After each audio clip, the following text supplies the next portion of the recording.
அஸ்ஸலாமு அலைக்கும் ரஹ்மத்துல்லாஹி பரகாத்துஹு. நபிகள் நாயகம் வரலாற்று தொடரை பார்க்கலாம்.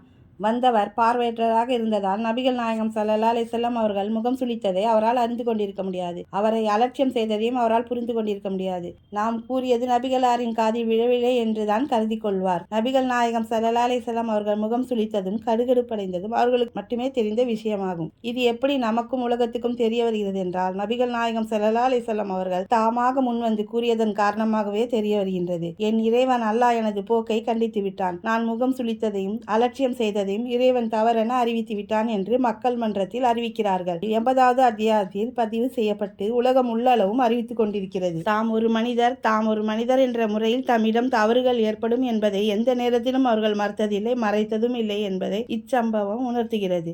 நான் தவறு செய்தாலும் தவறுதான் என்று அறிவித்த ஆன்மீகவாதிகளை உலகம் வரலாறு கண்டதே இல்லை. அது மட்டுமன்றி முகச்சுளிப்புக்கு உள்ளானவர் சமுதாயத்தில் மதிப்புக்குரியவர் அல்லர். தாழ்வாக கருதப்பட்ட குலத்தைச் சேர்ந்தவர், வசதியற்றவர், அற்பமாக கருதப்பட்டவர், பார்வையுமற்றவர். அது மட்டுமன்றி கண் பார்வையற்ற ஒரு விஷயத்தில் இதன் பிறகு நபிகள் நாயகம் ஸல்லல்லாஹு அலைஹி வஸல்லம் அவர்கள் நடந்து கொண்ட முறைதான் இதைவிட சிறப்பானது. இன்ஷா அல்லாஹ் இதன் தொடர்ச்சி அடுத்த தொடரில் பார்க்கலாம். ஜஸாக்கல்லாஹ் கைர்.